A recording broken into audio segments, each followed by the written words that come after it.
많은 판단들을 해야 합니다. 판단을 잘한다는 것은 삶을 잘 살아가기 위해서 대단히 우리에게 중요한 부분입니다. 판단에는 항상 기준이 있어야 합니다. 그러므로 우리는 무엇을 기준 삼아 어떻게 판단할 것인가 하는 것을 잘 배워야 하고 옳은 기준에 따라 좋은 판단을 잘 발휘하며 삶을 살아야 할 것이고 그렇게 살 때 우리의 삶이 더 행복해지고 온전해져 갈 것입니다. 근데 우리가 이 세상을 살아가면서 많은 것들을 제대로 판단해야 되겠지만 그 무엇에 대해서보다 사람을 판단하는 일에 있어서 우리는 신중해야 하고 또 주의를 기울여야 합니다. 더더욱 우리가 하나님의 사람이라고 하는 이름을 가지고 그리스도인이라는 이름을 가지고 이 세상을 살아갈 때 우리가 사람에 대해서 어떤 기준을 근거로 어떤 판단을 하느냐 하는 것은 대단히 중요한 것입니다. 그것은 그저 우리가 사람에게 속지 않고 살기 위해서 또 사람들과 좋은 관계를 맺고 살기 위해서 정도의 가치만을 갖는 것이 아니라 우리가 계속 이어서 생각하는 것처럼 하나님과 우리가 맺고 있는 관계가 무엇인가 하는 것을 우리가 드러내는 중요한 표현이 되기 때문입니다. 오늘 본문에서 야고보는 우리에게 우리가 사람을 어떻게 대해야 할 것인가 라고 하는 명령을 우리에게 주면서 그것을 무엇과 관련시키고 있습니까? 영광의 주 곧 우리 주 예수 그리스도를 믿는 믿음의 문제와 관련을 시키고 있습니다. 이 본문의 의미를 조금 더 문맥에 맞게 강조해서 번역을 하자면 이렇게 번역할 수 있습니다. 사람을 차별하는 것으로 인해 영광의 주 우리 주 예수 그리스도를 믿는 믿음을 억압하지 마십시오. 짓누르지 마십시오. 그렇게 말하고 있습니다. 내가 과연 우리 주 예수 그리스도를 진정 영광스러운 분으로 제대로 잘 믿고 있는가? 무엇을 통해서 확인해 볼 수 있느냐? 놀랍게도 그것은 우리가 어떤 놀라운 영적인 은사를 발휘하는가? 그런 것과 관련이 있다기보다 야고보는 눈에 보이지 않는 주님을 믿는 당신의 믿음은 눈에 보이는 당신 주변에 있는 사람들을 당신이 대하는 그 판단 속에서 드러나고 있습니다. 이렇게 말하고 있는 것입니다. 오늘 제가 이걸 들고 나왔습니다. 이게 뭘까요? 네? 초등학생들이 잘 알겠죠? 이게 뭘까요? 그렇죠. 네, 리트머스지입니다. 네. 어제 제가 문방구에 가서 사왔습니다. 네? 네. 리트머스지를 뭐 할 때 쓰죠?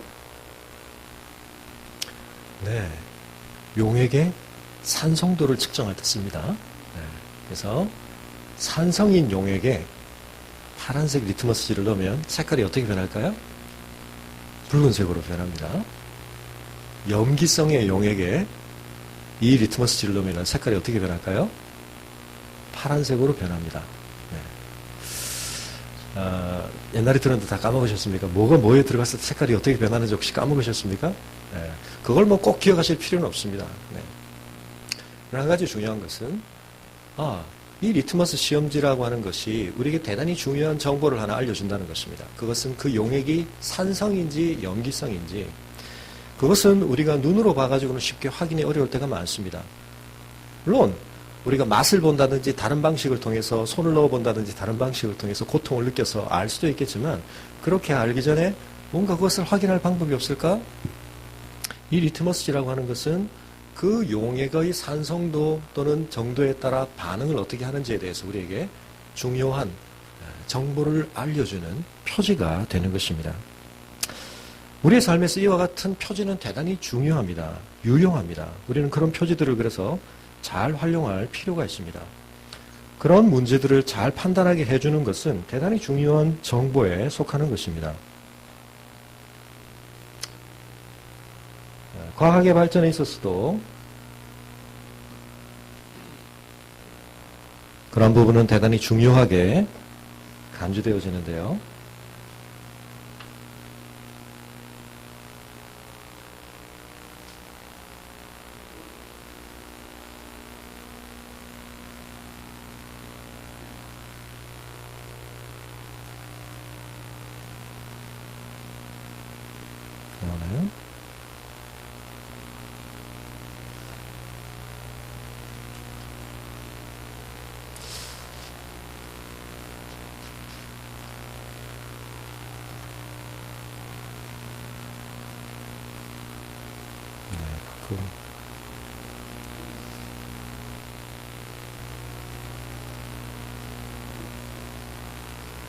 됐군요. 죄송합니다. 우리를 둘러싸고 있는 이 전체가 태양을 중심으로 돌아가는지 아니면 지구를 중심으로 돌아가는지 많은 의견들이 있었습니다. 오늘날 교회를 다닐 분들은 지구 중심설이라고 하는 것은 교회가 믿었던 것이고 태양 중심설은 교회가 반대했던 것이다 이렇게 생각을 많이 하시지만 사실은 과학사를 정확하게 들여다보면 그건 교회의 신념과 과학의 싸움이라고 단순화시키기보다는 아리스토텔레스주의라고 하는 물리적인 역학 정신을 교회가 별 반성 없이 채택을 하다 보니까 생긴 사실은 문제였는데요. 그래서 아리스토텔레스 중심적인 프톨레마이오스의 천문학 중심이 있고 그리고 코페르니쿠스를 중심으로 한 새로운 이제 천문학이 발전을 하게 됩니다. 근데 그 두 체계가 사실은 굉장히 유사한 면이 많습니다. 우리 눈에 보이는 많은 현상들을 그 두 체계는 상당히 비슷한 정도로 설명을 해냅니다. 굉장히 어려운 문제 중에 하나가 행성의 역행 문제였어요. 우리 눈으로 볼 때 행성이 역행을 하는 모습이 보이는데 거기에 대해서 프톨레마이오스 체계는 그 나름대로 아리스토텔레스의 체계를 따라 원 중심으로 주존원을 막 그려서 만들고 또 태양 중심설은 우주의 구조를 중심으로 설명을 합니다. 먼저 보이는 그림이 프톨레마이오스 체계에 따라서 행성의 역행을 설명하는 방식입니다. 오른쪽 그림이 코페르니쿠스 체계에 따라서 행성의 역행을 설명하는 방식입니다. 체계는 다르지만 어떤 현상을 설명하는 데서 비슷한 설명력을 제시합니다. 그래서 이렇게 봐도 나름대로 이해가 되고 저렇게 봐도 나름대로 이해가 됩니다. 그래서 꽤 많이 공존을 해왔습니다. 그러던 중에 갈릴레이라고 하는 사람이 갈릴레오가 결정적인 증거를 실험 증거를 제시합니다. 그건 뭐냐면 금성의 상이 달의 위상이 바뀌듯이 변화하는가 특별히 보름달이 보이는 것처럼 금성이 보일 때가 있는가 또 프톨레마이오스 체계에 따르면 그런 모습은 관찰될 수 없고 그러나 코페르니쿠스 체계가 옳다면 그런 모습이 보일 것이다. 이건 굉장히 중요한 다른 면에 있어서 굉장히 비슷해 보이는 두 체계가 과연 어느 것이 실제로 더 맞는 것인지를 확정하게 해주는 대단히 중요한 판단의 기준을 찾은 것입니다. 그 기준을 따라 보니까 관측을 해보니까 금성의 상이 달의 모습처럼 보름달이 보이는 모습으로 변하는 거죠. 그러나 프톨레마이오스 체계에 따르면 그런 모습이 나타날 수가 없습니다. 왜 그런가 하는 것까지 설명드리면 이 시간이 물리학 시간이 되니까 넘어가도록 하고요. 화학에서도 마찬가지입니다. 제가 지난번에 플로지스톤 이론이라는 것에서 말씀을 드렸는데 오늘날 우리는 아까 말씀드린 산성이라는 문제와 관련해서 산소가 결합되어지는 것이라고 생각을 하는데 한동안은 화학이 뭘 정설로 받아들였냐면 물질 속에 들어있던 플로지스톤이라고 하는 미지의 어떤 입자가 빠져나가는 것을 통해서 산화가 또는 연소가 일어난다고 생각을 했던 것입니다. 그렇게도 꽤 많은 현상이 설명되었기에 그 학설이 옳은 법칙인 것처럼 긴 시간 동안을 지배해 왔습니다. 그러던 중에 라바제라는 사람이 실험을 하게 됩니다. 그래서 이 실험을 딱 거쳐서 이런 실험을 고안해서 이 실험을 한번 테스트해 보면 두 체계 중에 정말 어느 것이 옳은가 하는 걸 알 수 있다는 거죠. 그래서 열을 가지고 저렇게 밀폐해 놓은 곳에 수은을 태우면 어떻게 되느냐? 플로지스톤 이론이 옳다면 물의 수면이 내려갈 것이다.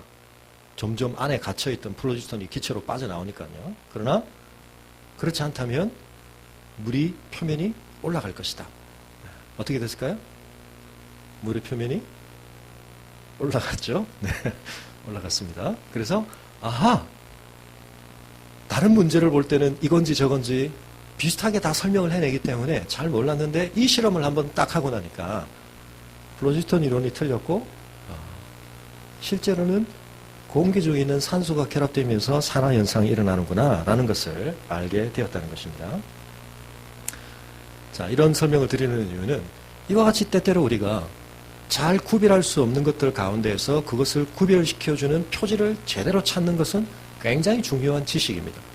그런 지식을 잘 갖는 것은 우리의 삶을 굉장히 유용하게 만들어줍니다. 어려운 것에 있어서 우리가 잘 판단할 수 있는 기준을 잘 갖는다는 것은 중요한 지식입니다. 리트머스 시험지는 내가 지금 사용하려고 하는 이 용액이 산성인지 염기성인지를 우리에게 확인시켜주는 중요한 표지를 제공해 주는 것입니다.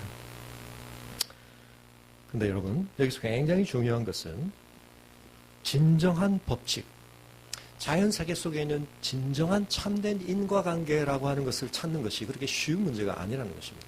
이 리트머스 시험지라고 하는 것은 이 종이를 구성하고 있는 어떤 물질들의 성분과 용액 속에 있는 어떤 산성도의 정도가 어떻게 화학적으로 반응하는지를 정확하게 찾아냈기 때문에 이런 표지를 만들 수 있는 것입니다. 우리가 잘못된 표지를 사용하게 되면 중요한 결정에 있어서 그래서 우리는 잘못된 판단을 하게 되는 것입니다.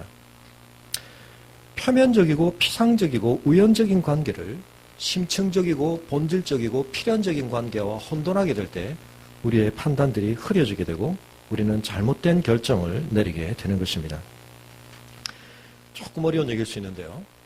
이거 얘기는 제가 다음에 조금 더 관련된 주제와 관해서 드리려고 합니다만 우리의 삶에서 굉장히 중요하고 특별히 과학을 통해서 우리가 찾아내려고 하는 대단히 중요한 관계의 핵심을 인과관계라고 부릅니다. 원인과 결과의 관계죠. 그걸 찾아내려고 하는 대단히 중요한 이유는 원인과 결과의 관계를 밝히면 결과의 상태를 변화시킬 수 있는 힘을 갖게 됩니다. 원인을 바꾸게 되면 결과가 변화되기 때문에.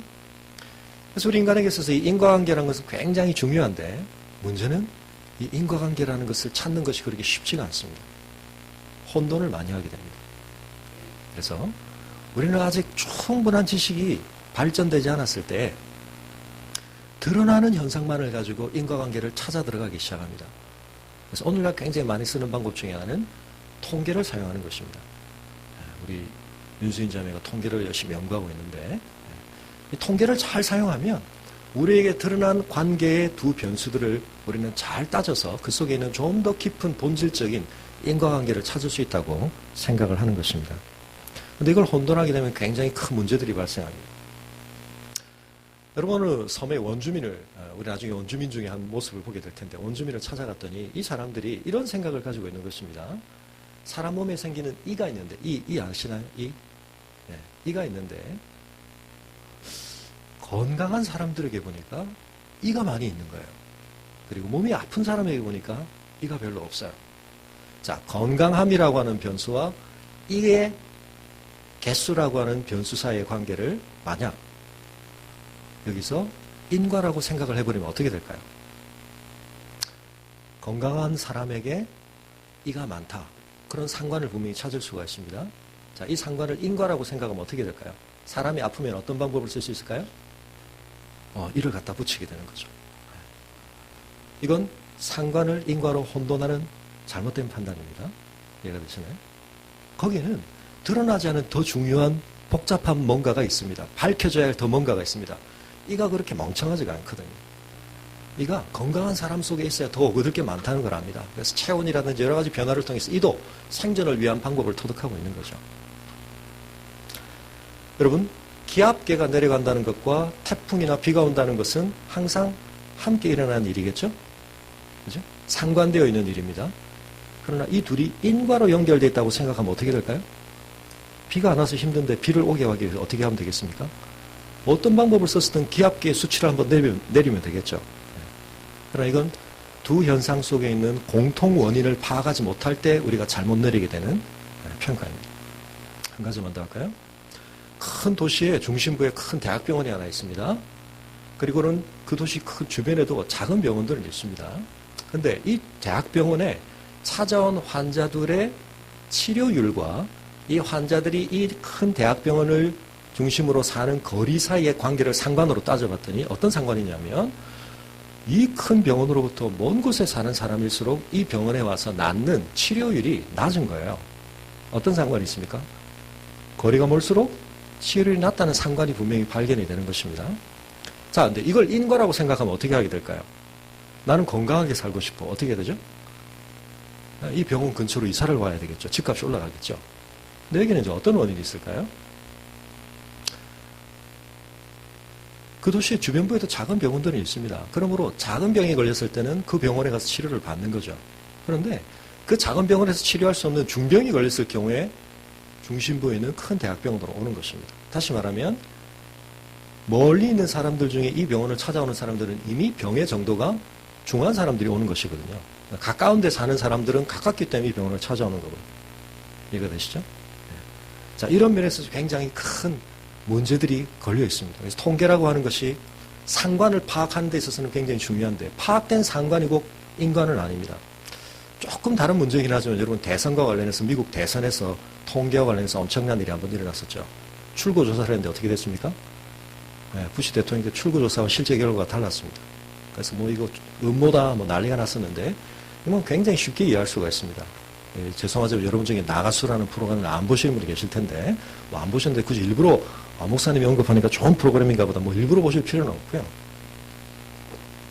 나가수에 보면 특별 게스트들이 사전투표라는 걸 따로 합니다.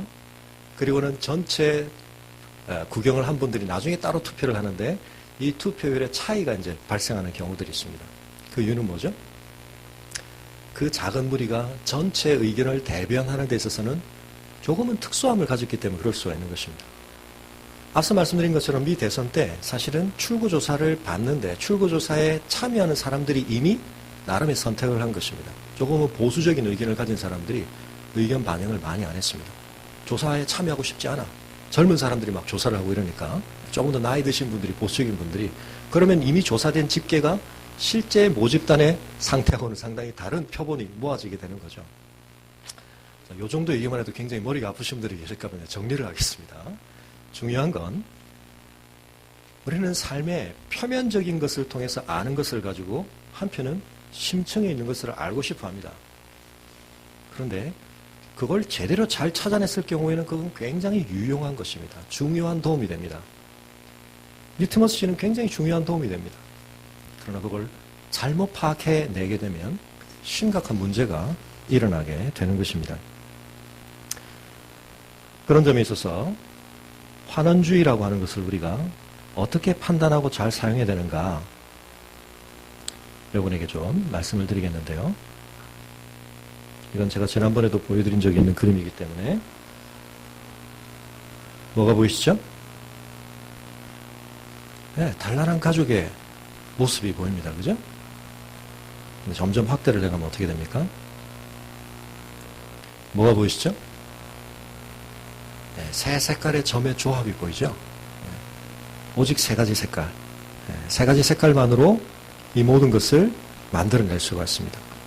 옐로우, 마젠타, 시안 이 세 색깔만 잘 섞으면 아까 우리가 보았던 총천연색 색깔을 다 만들어낼 수가 있는 것입니다. 빛에 있어서도 마찬가지입니다. RGB 세 색깔을 잘 섞으면 뭐가 보이시죠? 네, 이영애 씨가 보이죠? 확대해 보겠습니다. 모니터입니다, 이번에는. 자, 여전히 이영애 씨가 보이나요? 그렇지 않죠? 이번에는 세 개의 빛의 색깔의 조합, 이 밝기를 어떻게 조절하느냐에 따라서 우리가 보았던 거시적인 다양성, 복잡한 색깔이 나타나는 것입니다.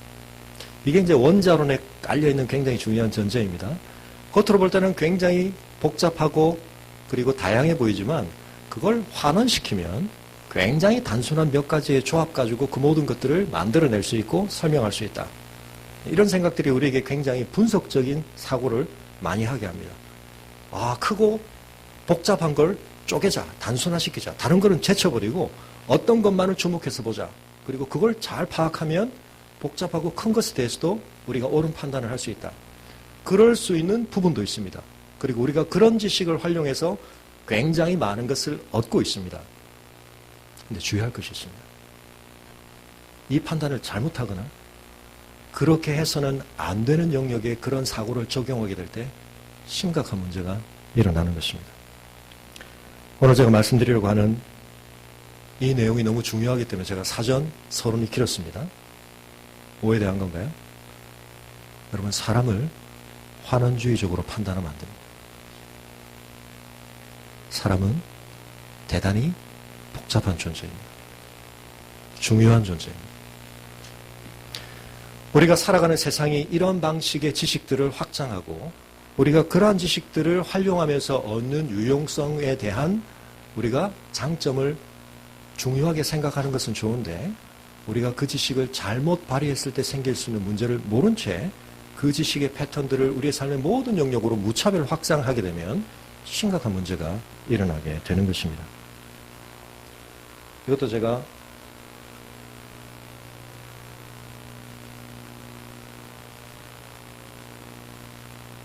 보여드렸던 적이 있기에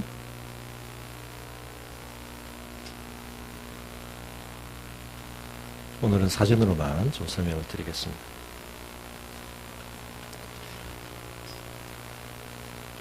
한 사람이 쇼윈도 안에 들어가 있죠. 한 사람에 대해서 사람들에게 외모에 대한 질문을 했습니다. 쇼윈도에 사람을 넣어놓고 이분은 안항진 씨라는 33살의 남자인데 저 사람의 직업이 무엇일 것 같은지를 보이는 모습만으로 한번 말해봐라. 그랬더니 공장에서 기계 수리하는 분으로 보인다는 거예요. 남성으로서의 매력 지수를 물었더니 한 2점 정도다. 남자는 남자니까. 또 다른 사람에게 옷차림만 고려해서 저 사람 직업이 뭘 것 같으냐 물었더니 음식점에서 일하는 사람 같다. 어떤 아주머니는 만두 가게 직원 같다. 그래서 남자로서의 매력은 0점이다. 왜? 장가를 못 갔기 때문에. 장가를 갔냐 안 갔냐 가지고 사람을 따지게 되면 굉장히 섭섭하신 분들이 여기 계시죠. 몇 점 물었더니 0점 이하는 안 되느냐 이렇게까지 말할 정도로. 근데 이번에는 옷차림을 바꿨습니다. 세련된 옷차림을 하고 단장을 하고 똑같은 자리에 섰습니다. 사람이 바뀐 게 아니죠. 질문을 똑같이 했습니다. 직업이 어떻게 바뀌었습니까? 공장 기계 수리하는 분, 음식점 정원의 만두가게 아저씨라고 했다가 변호사와 의사로 바뀝니다. 매력 지수를 물었어요. 아까 몇 점 나왔죠? 2점 내지 마이너스는 없냐고 물었던 사람들이 9.5점. 10점 만점에 9.7. 심지어 10점 만점에 10점까지 나옵니다. 두 차를 가지고 실험을 했습니다. 한 차는 대형 고급차, 한 차는 경차입니다. 갈림길에서 신호가 정지되어 있을 때 앞차에 막아 서 있던 자리에서 신호가 바뀌었는데 앞으로 가지 않고 이제 서 있습니다. 뒷차가 얼마나 빨리 경적을 울리냐 실험을 해본 거죠. 경차가 앞에 있을 때 얼마 만에 경적을 울렸을까요? 거의 즉시로. 근데 고급 대형차가 앞에 서 있으니까 심지어는 21초까지 기다려줍니다. 뒤에서. 어떤 경우는 뒤에서 아예 알아서 피해갑니다. 무슨 사정이 있겠지 이러면서. 이 평균이라는 건 굉장히 많은 자료를 수집한 거죠. 고급 승용차 타면 10초를 기다려주고 경차를 타면 3초를 기다려준다는 겁니다. 3배 이상. 그러니까 경차 타고 다닐 수 있겠습니까, 여러분? 고속터미널에서 크리스마스가 우리 다가오고 있는 크리스마스에 실험을 했습니다. 국내 콩쿨에서 최고 좋은 성적으로 수상을 한 두 남녀가 바이올린 연주를 하는 것이었습니다. 30분이 지나도 앞에 구경하는 사람이 있나요, 없나요? 아무도 없습니다. 근데 이 사람들의 프로필을 걸었습니다. 물론 사실이 아닌 프로필입니다. 해외 유학파 이래가지고 줄리어드 음대를 졸업하고 로열 무슨 어디서 연주를 하고 그러고 났더니 어떻게 됐을까요? 옷도 이제 세련되게 차려입고 연주를 했습니다. 어떻게 됐을까요? 사람들이 막 촬영을 하기 시작합니다. 몰려들기 시작합니다. 들어본 적 있는 것 같다니까 들어본 적 있는 것 같다고 저 뒤에 어디서 들어본 것 같다고 책에서 읽어본 것 같다고 사람들의 현재적 판단뿐만 아니라 과거의 기억까지 막 변화시키는 거죠. 연주가 너무 훌륭했다는 거예요. 자, 이렇게 옷을 입고 연주할 때 그리고 사람들에게 상당히 세련된 모습으로 학벌이 소개되면서 연주가 될 때 실제로 들리는 연주가 달라졌을까요? 똑같은 연주를 한 거죠. 근데 사람들은 전혀 다른 반응을 보이는 것입니다. 여러분, 우리가 이런 세상 속에 살아가고 있습니다. 근데 이런 현상이 꼭 잘못이라고만 말할 수 있느냐? 그렇지는 않다는 것입니다. 앞서 말씀드린 것처럼 우리는 지식의 발전 속에서 어떤 표지를 잘 찾으면 그 표지가 우리에게 굉장히 중요한 정보를 제공해 준다는 경험들을 하고 있습니다. 복잡하고 배후에 감춰져 있는 것 일일이 다 알아낼 수 없지만 좋은 표지를 찾으면 우리는 그것을 통해서 중요한 것을 좀 더 수월하고 효용성 있게 알아낼 수 있다는 것을 우리는 알고 있습니다. 또한 우리가 함께 살아가는 삶의 방식이 굉장히 달라졌습니다. 복잡해졌습니다. 우리는 한 사람과 더불어 대면적인 접촉을 하면서 그 사람을 총체적으로 지속적으로 알아갈 수 있는 그런 환경 속에서만 사람을 만나는 것이 아니라 이제는 스쳐가듯이 만나는데, 그 스쳐가는 만남 속에서도 우리는 서로에게 굉장히 중요한 영향을 주고받을 수 있는 얽힌 관계를 경험하고 있습니다. 관계의 망이 굉장히 복잡해졌습니다. 그러면서도 굉장히 찰나적인 관계 속에서 우리는 상호작용을 해야 됩니다. 어쩔 수밖에 없나요? 우리는 어떤 표지들을 찾을 수밖에 없습니다.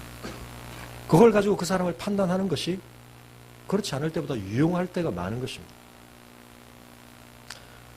오늘은 보여드리지 않지만 이것도 지난번에 보여드렸던 명품 중독 빠졌던 사람 이야기 기억나시죠? 왜 사람들이 그렇게 될까요? 왜 브랜드 마케팅이 통할까요? 왜 그러죠? 그 표지를 잘 택하기만 하면 복잡하게 내가 상품들을 다 비교해는 수고를 하는 것보다는 내가 그 브랜드를 믿기 때문에 그걸 신뢰할 수 있을 거라고 사람들이 생각을 하는 것입니다. 그러나 여러분, 주의해야 할 것이 있습니다. 그런 판단들이 항상 옳지는 않기 때문입니다.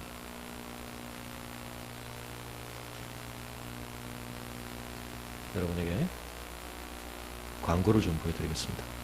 잠시 30초짜리 광고 2편 보고 60초 후에 설교를 계속하도록 하겠습니다.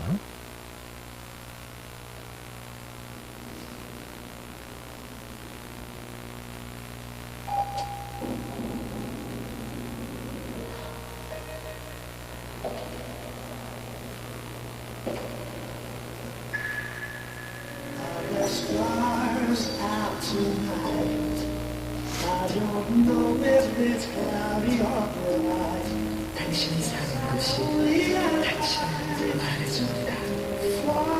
롯데캐슬.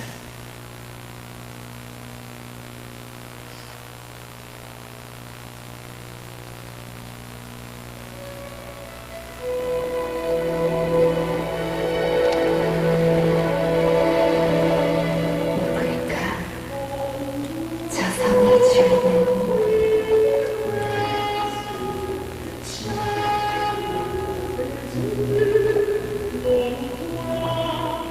사람들은 누구나 가슴속에 사원을 짓고 삽니다.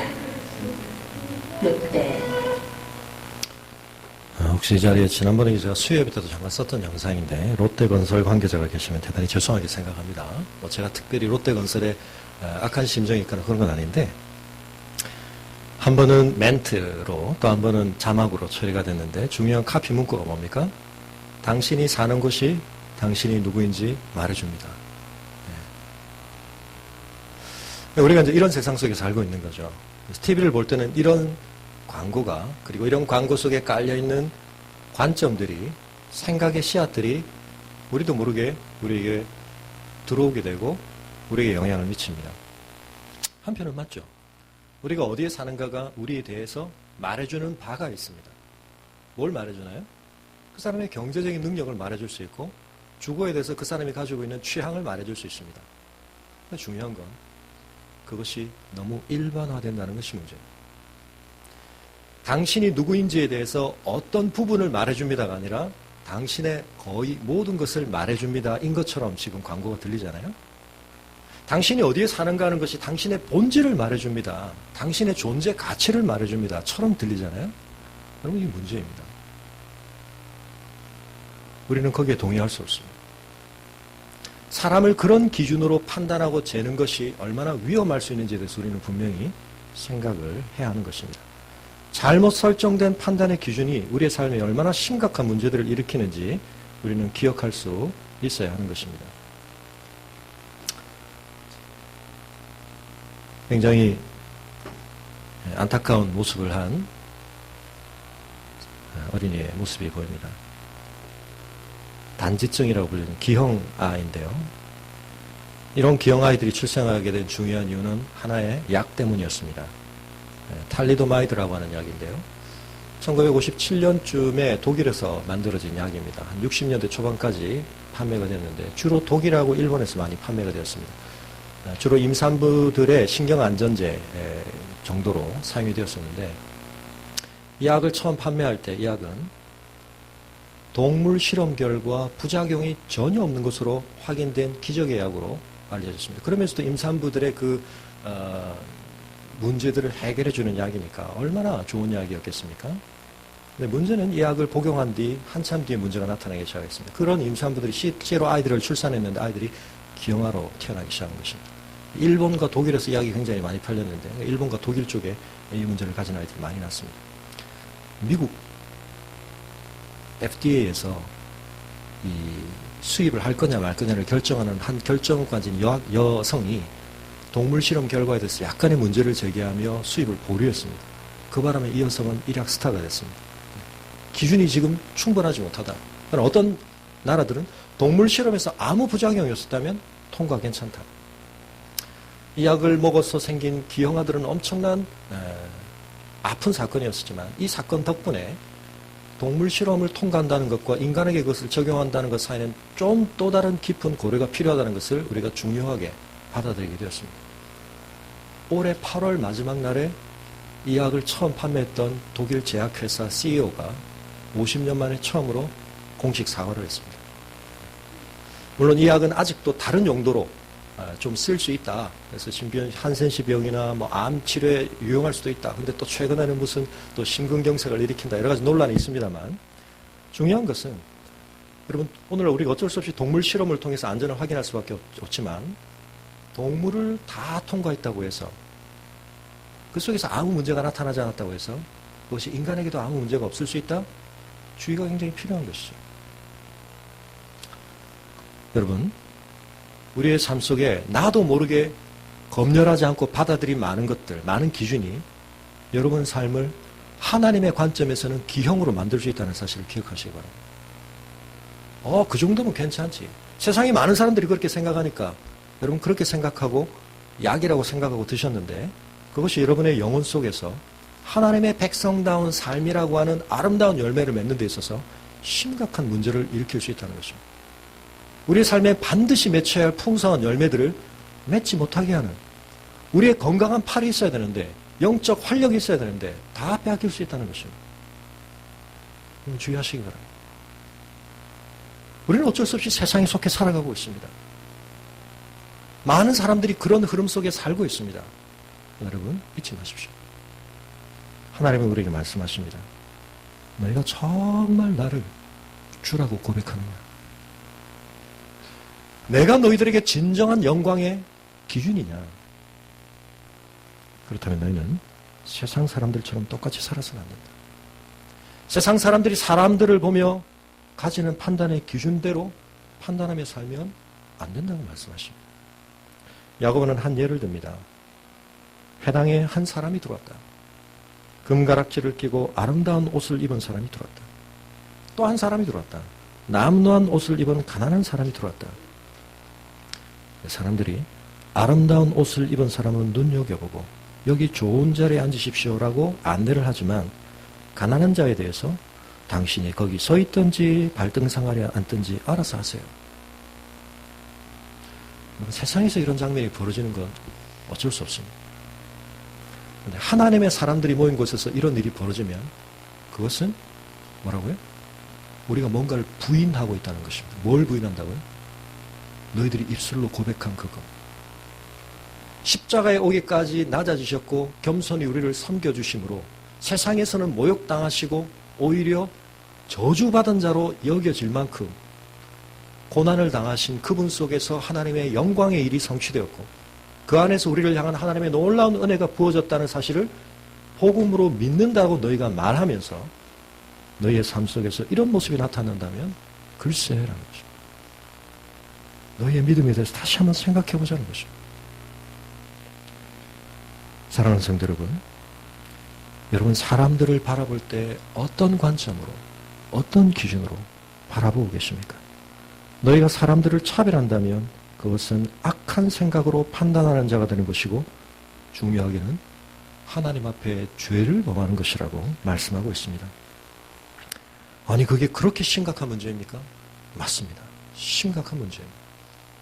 우리의 교양이 좀 부족하다거나 우리의 인간성이 좀 덜 성숙했다 정도가 아니라 지금 하나님께서 죄를 짓고 있는 것이라고 말씀하십니다. 왜 그렇습니까? 우리의 기준은 하나님이시기 때문입니다.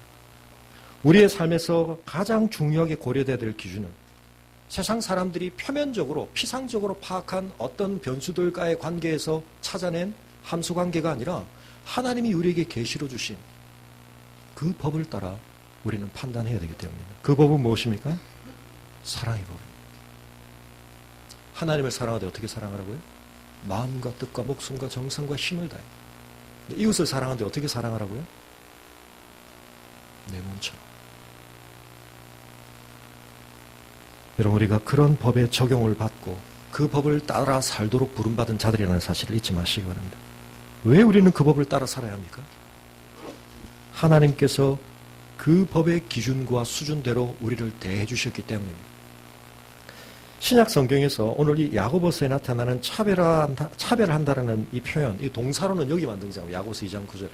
그러나 로마서 2장 11절이나 에베소서 6장 9절이나 골로새서 3장 25절에는 이 동사가 명사형으로 등장하는데, 재미있는 것은 그 모든 문맥에서 강조되고 있는 것은 뭐냐면 하나님은 이렇게 우리를 대하지 않으신다는 뜻입니다. 하나님은 외모로 사람을 취하지 않으신다.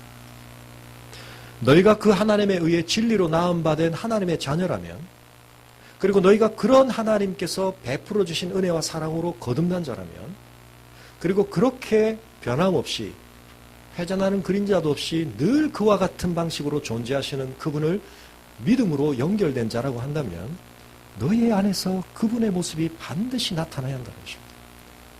그분이 우리를 대하신 모습이 우리 안에서 무르익어 나타나지 않는다면 우리는 과연 그분의 자녀인가? 내가 그분의 사랑을 진정으로 누린 자인가? 생각해 보라는 것입니다. 물론 야고보가 현실적인 이유를 대기도 합니다.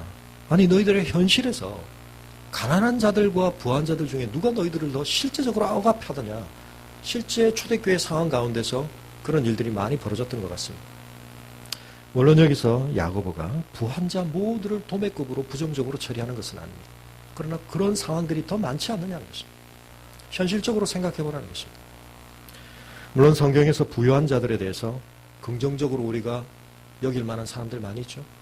구약의 아브라함도 그랬고 욥도 그랬고 신약 시대에도 삭개오도 그랬고 레위도 그렇고 또 예수님의 사역과 바울의 사역을 도왔던 수많은 사람들 중에 경제적인 부를 가졌던 사람들이 많이 있습니다. 그 자체가 악이 아닙니다. 문제는 그러한 가운데 우리가 잘못된 기준을 가지고 사는 것, 그것이 문제라는 것이죠. 야고보는 우리에게 이야기합니다. 너희는 최고의 법을 지키는 자들이 되어야 한다. 이 세상에서 존재하는 법들보다 훨씬 상위의 법을 너희는 따르는 자들이 되어야 한다. 예수님이 뭐라고 말씀하셨습니까? 너희가 살아가는 삶의 수준이 서기관과 바리새인들보다 어때야 된다고요? 나아야 한다. 능가해야 한다. 그들이 외식하며 사는 의의 수준보다 너희는 나아야 된다. 그렇게 말씀하셨습니다. 오늘 우리가 그 법의 적용을 받고 살고 있는가? 우리 자신을 살펴봐야 합니다. 간음하지 말라 하시니가 또한 살인하지 말라 하셨은즉 네가 비록 간음하지 아니하여도 살인하면 율법을 범한 자가 되느니라. 하나님이 우리에게 주신 그 율법이라고 하는 것들은 12절에 말하는 바와 같이 자유의 율법인데 이것은 하나님의 거룩한 본성을 반영하고 있는 법입니다. 그러므로 너희가 하나님을 가려서 섬기지 않는다면, 하나님의 인격 전부를 너희가 존중하고 너희가 그분을 믿는다면 그분의 성품을 반영하고 있는 율법 중에 어떤 것은 떼어서 이건 내가 흡수하고 이건 거절하고 그럴 수 없다는 것입니다. 그 모든 것을 너희는 순종함으로 받아들여야 한다. 그 자유의 율법대로 너희들은 심판받을 자처럼 말도 하고 행하기도 해야 한다고 말씀하십니다. 1장 25절에서도 야고보는 율법을 온전한 것으로 자유롭게 하는 것이라고 설명했습니다. 자유와 율법, 우리에게는 잘 연결이 되지 않습니다. 근데 여러분 곰곰이 생각해보면 굉장히 중요한 연결을 가지고 있습니다. 우리가 율법이 우리의 자유와 배치된다고 생각하는 중요한 이유는 뭡니까? 우리는 우리 마음대로 사는 걸 자유라고 쉽게 정의하기 때문입니다. 구속받지 않는 걸 자유라고 생각하기 쉽기 때문입니다. 자유에는 그런 측면이 분명히 있습니다. 그래서 우리는 현재 내 상태 속에서 내 안에 있는 것, 죄악된 본성을 마음껏 실현하며 발휘하는 모습을 자유롭다고 생각하기 쉬운 것입니다. 근데 율법은 그걸 허용하지 않거든요. 여러분 곰곰이 생각해 보십시오. 정말 자유롭다는 건 풀려나는 것일 뿐만 아니라 진정한 가치를 추구하기 위한 중요한 조건이자 그 속에서 가치를 발휘하는 것이라고 지난번에도 말씀드렸습니다. 그렇다면 우리가 자유를 추구하는 삶에서 갈망하는 건 정말 뭐냐면 나답게 살도록 내버려 두세요 이거죠. 왜 나를 억압하느냐. 나는 나답게 살고 싶다는 거거든요. 근데 중요한 건 그 나다움, 우리다움이라고 하는 내용의 본질을 우리가 어디서 찾느냐는 것이 대단히 중요합니다. 우리가 죄악된 본성을 나다움의 핵심이요 본질이라고 생각하니까 우리가 그걸 실현하며 사는 것을 자유라고 착각하는 것입니다. 근데 여러분 율법이 뭐라고요? 하나님의 거룩한 본성의 반영입니다. 우리다움의 본질이 무엇입니까? 우리는 하나님의 피조물입니다. 우리는 하나님의 형상을 따라 지어진 존재입니다. 그러면 여러분 하나님의 형상을 따라 지어진 우리가 하나님의 형상을 반영하는 율법을 따라 사는 것은 진정한 우리다움을 발휘하는 길을 의미하는 것입니다. 그렇게 살아야 우리가 거짓된 죄에 속아서 죄에 속박되는 삶을 벗어날 수 있는 것입니다. 야고보는 우리에게 분명하게 말합니다. 사람에 대해서 잘못된 판단 기준으로 사람들의 겉모습을 보고 하나님이 창조하신 사람의 더 중요한 본질을 파악하지 못한 채 그 사람들의 겉으로 드러난 몇 가지의 기준을 중요하게 선택하여서 그것을 따라 사람들을 차별하고 판단하는 것은 하나님 앞에 죄를 범하는 것이라는 것입니다. 그리고 하나님이 말씀하십니다. 긍휼을 행하지 아니하는 자는 긍휼 없는 심판을 받게 될 것이다. 사랑하는 성도 여러분, 하나님께서 우리를 어떻게 대하셨는지 여러분 정말 진정으로 경험하셨습니까? 그것이 여러분의 영혼 안에 항상적인 감사로 포함되어 있으십니까? 그렇다면 우리는 그 하나님 앞에서 하나님이 나를 어떤 시선으로 보셨고 나를 어떤 기준으로 판단하셨고 나를 어떻게 대하셨는지 그것에 합당한 방식으로 다른 사람들을 대할 수 있어야 하는 것입니다. 제가 좋은 나무 교회를 시작하면서 우리 교회에 대해서 바라는 우리의 모습 두 번째 설교 용서와 관련해서 기억나십니까? 1만 달란트 탕감받은 자의 비유. 여러분 그 비유의 핵심이 뭐죠? 잘못 잘라서 읽으면 내가 누군가를 용서한 것이 하나님의 용서를 얻어내는 근거가 되는 것처럼 우리가 오해할 수 있습니다. 주기도문도 우리가 이렇게 착각할 수 있습니다. 그러나 거기는 너무나 당연하고 중요한 전제가 생략되어 있는 거죠. 하나님이 이미 우리에게 1만 달란트 탕감의 은혜를 베푸셨다는 것입니다. 그걸 정말 실감한다면 그게 우리의 영혼 속에 뼛속같이 스며들어 있다면 감사로 간직되어 있다면 너무나 자연스럽게 1만 달란트 탕감받은 그 은혜의 감격이 우리의 삶 속에 물결쳐서 나에게 100데나리온 빚진 자를 대할 우리의 방식에 반드시 반영될 것이라는 거죠. 여러분 다른 사람들을 대할 때 어떤 시선으로 보고 계십니까? 그걸 보면 뭘 알 수 있다고요? 이 사람이 하나님 앞에서 어떤 시선을 경험해 봤는지를 알 수 있다는 것입니다. 우리는 세상 속에서 엄청난 비교 속에 엄청난 상대적인 잣대 속에 몇 가지 표지에 의해서 우리는 평가받는 시스템 속에 살고 있습니다. 당신이 얼마나 돈을 버는 사람입니까? 당신은 얼마짜리 학점을 받는 사람입니까? 물론 무시할 수 없는 기준들이기도 합니다. 그러나 여러분 그것이 우리 인간을 재는 모든 면을 반영하는 기준은 결코 아니죠. 어느 사회가 좀 더 나은 사회가 되기 위해서는 그래서 여러분 평가 시스템을 잘 갖추는 것이 참 중요합니다. 평가라는 것이 훨씬 더 다양한 시기에 다층적인 차원에서 이루어져야 그 안에 사는 사람들이 훨씬 더 보람을 느끼고 좋은 동기를 유발받으며 살 수 있습니다. 근데 그렇지 못한 사회일수록 몇 번 안 되는 평가에서 한 번 받은 점수를 가지고 평생을 버텨야 된다? 굉장히 고통스러운 것입니다. 가장 심각한 것은 신분 제도입니다. 카스트 제도. 날 때부터 받은 신분이 죽을 때까지 가는 것입니다. 그럼 우리 사회는 수능 점수에 거의 지금 그런 거죠. 만회하기가 쉽지가 않습니다. 요즘 조금 평가들이 이제 다양화되고 있습니다. 근데 여러분, 훨씬 더 다양한 시기에 다층적인 평가가 계속 이루어져야 합니다. 반영돼줘야 합니다. 근데 사회는 그렇게 할 만큼 여유롭지 않습니다. 냉혹합니다. 우리는 어떻게 해야 될까요? 그런 점에서 가족이 훨씬 중요해지는 것입니다. 여러분, 가족 시스템 안에서 우리가 세상에서 받고 있는 이 왜곡된 평가 시스템 안에서 우리가 억압받고 있는 이 모든 것을 다시 재형성할 수 있는 그러한 경험들을 해야 하는 것입니다. 가족이라는 것은 무엇입니까? 지난주에 제가 보여드렸던 것처럼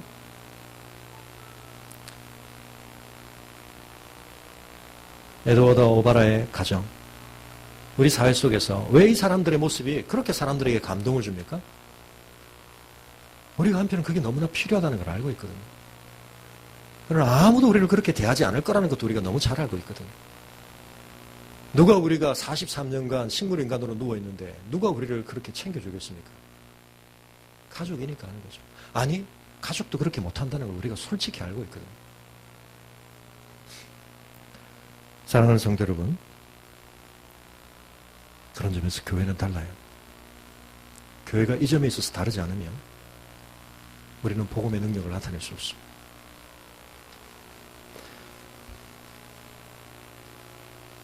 영상 하나를 좀 보여드리겠는데요.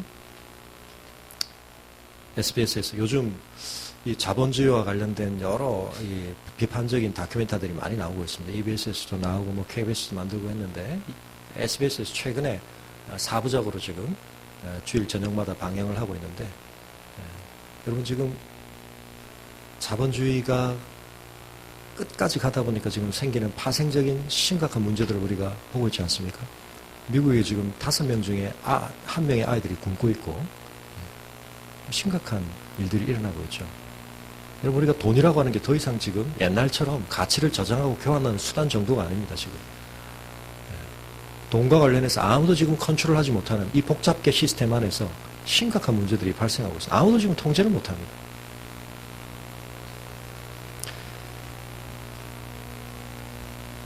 태평양에 있는 어느 한 섬을 찾아갔습니다.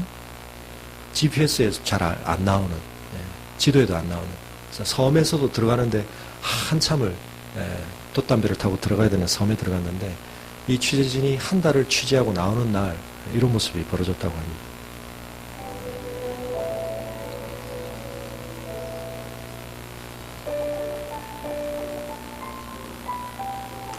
최적의 시스템이라 불리는 작업. 이 섬에서는 아이들이 비가 오면 이렇게 자연이 제공하는 천연 우산을 쓰고 지냅니다. 그리고 바다에 나갔다가 어떤 가장이 세상을 떠나게 되면 마을 주민들이 남은 아이들을 거두어서 함께 생활을 합니다. 태풍이 불어서 먹을 것이 없어지고 힘들어지면 다 함께 노동에 참여해서 바다를 막아 이렇게 돌담을 만들고요. 그리고는 다 같이 고기를 몰아서 고기를 잡는다고 합니다. 그래서 함께 모든 사람들이 살아가고 서로 돕고 그걸 아로파라고 부른다고 하는데요. 그 덕에 삶이 훨씬 더 편해진 것 같다. 너무나 외딴 곳에 독립되어 있는 이 사람들. 어떻게 보면 이 세상이 지금 발전하면서 갖게 된 많은 문명의 이기로부터도 차단되어 있지만 우리가 그것을 발전시키면서 한편은 잃어버리고 놓친 많은 것들을 그래서 보존하고 있는지도 모르겠습니다. 사람이 함께 산다는 게 뭔지 우리는 너무나 잃어버리고 그게 당연하지 그렇게 생각하고 거기에 익숙해져야 잘 살아남지. 우리는 이미 그렇게 살고 있지 않습니까?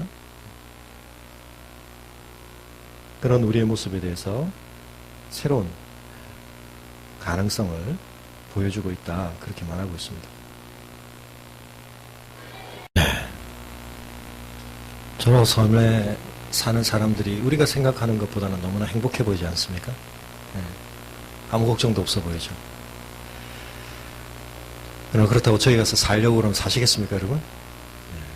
그러기에는 우리가 너무 많은 걸 알아버렸고 너무 많은 걸 누려버렸습니다. 돌아가야 한다고 하는데 사실 조금 더 정확하게 말하면 사실은 우리는 돌아갈 곳이 있는 게 아니라 우리는 가야 할 집이 있는 거죠. 여러분 에덴으로 돌아간다고 문제가 해결되겠습니까? 그렇지 않습니다. 에덴에서도 문제는 발생했습니다. 자본주의를 바꾼다고 문제가 해결되겠습니까? 그렇지 않습니다. 우리 마음속에 있는 죄가 해결되기 전에는 인간관계 안에서 사람이 빚어내는 모든 것들 안에서 우리를 고통으로 몰아가는 것들은 어떤 모습으로는 다시 생겨날 것입니다. 하나님의 은혜 안에서 새로워진 사람들이 하나님의 은혜 안에서 빚어질 새 나라를 이 땅 위에서 보여줘야 합니다. 저곳 사람들이 저렇게 조금은 남달할 수 있었던 것은 저들이 지리적으로 고립되어 있었기 때문입니다.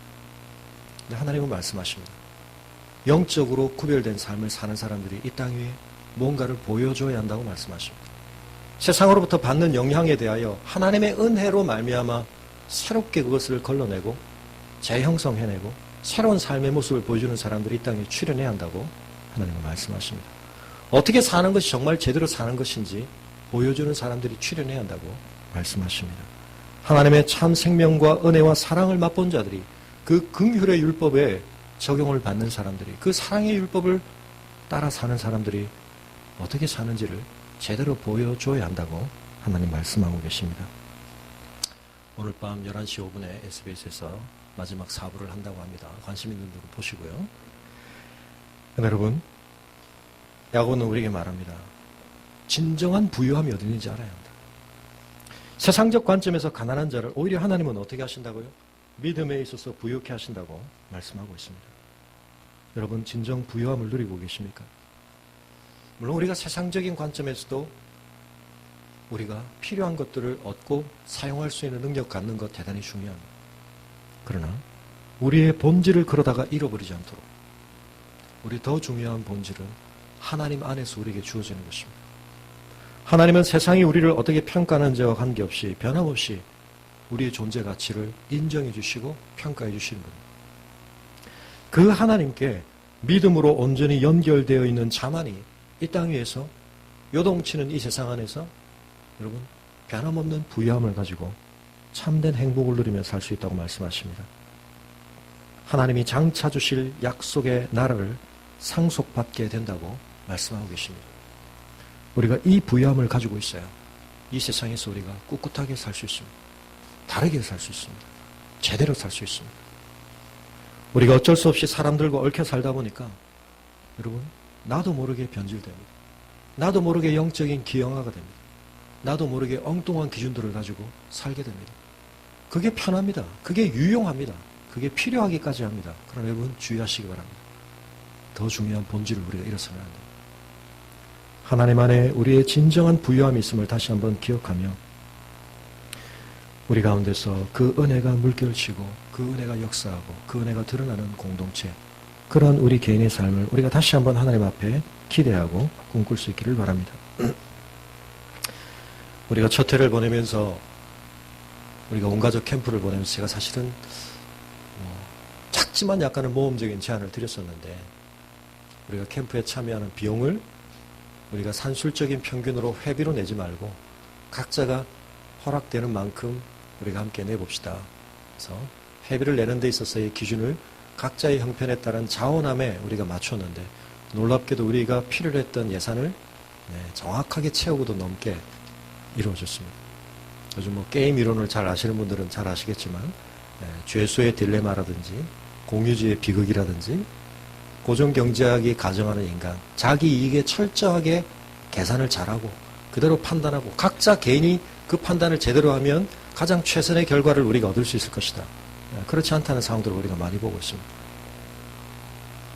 우리가 서로 커뮤니케이션 하지 않을 때 그리고 충분히 신뢰하지 않을 때 우리의 삶이 딜레마로 뒤덮이게 되어 있습니다. 놀랍게도 우리가 무임승차와 공유주의 비극과 죄수의 딜레마를 다 뛰어넘고 놀라운 결과를 얻었던 것에 대해서 참 감사하게 생각합니다. 이건 작은 상징적인 일에 불과하고요. 앞으로 우리 공동체가 그런 모습으로 계속할 수 있으면 좋겠습니다. 그리고 우리뿐만 아니라 우리에게 허락하시는 것들을 우리가 다른 사람들을 위해 그렇게 나누는 공동체가 되었으면 좋겠습니다. 우리 성탄절이 다가오고 있는데 지난주에 공식적으로 우리가 운영위원회에서 결정을 하지는 못했지만 제가 좀 대안드리고 싶은 것 중에 하나는 예수님의 오심을 기념하면서 우리가 지역사회를 위해서 뭔가 작은 거 하나라도 하고 첫 해를 넘겨야 되는데 저희가 아직 제대로 하는 게 없습니다. 그래서 여러 가지 관련성을 생각할 때 다른 지역사회를 위해서 저희가 뭐 좀 거창한 일을 하기는 좀 어렵지만 여러분 엘리베이터 타고 왔다 갔다 하시면서 보셨겠지만 우리 위에 층에 초록우산 어린이 재단이 있습니다. 이 재단이 알고 보니까 서양 기독교에서 시작되어서 우리나라에 들어온 단체예요. 아직도 이 단체 안에 정관에 예배를 드리도록 직원들이, 그래서 이 4층 직원분들께서 한 달에 한 번씩 여기 오셔서 저랑 같이 예배를 드리시는데 오늘날 꽤 많은 이 NGO나 다른 재단단체들이 이 홍보도 잘하고 굉장히 그 전략들 잘 쓰고 있습니다. 여기 보니까 조금 그런 점들이 부족하시대요. 그래가지고 굉장히 어렵게 많은 것들을 진행하고 계시던데 천사 프로그램 보셨습니까?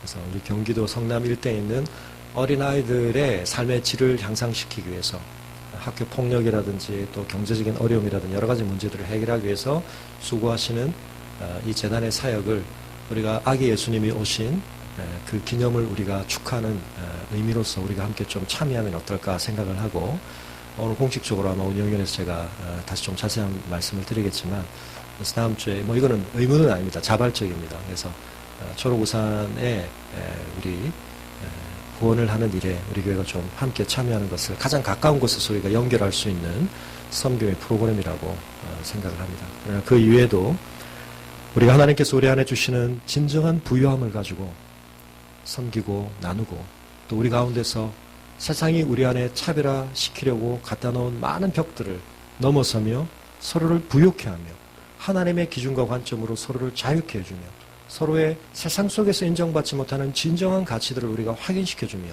격려하며 함께 갈 수 있는 공동체가 될 수 있기를 바랍니다. 이 시간 함께 그러한 우리의 마음의 고백을 담아서 하나님 변신의 찬양 드리고 함께 기도하도록 하겠습니다.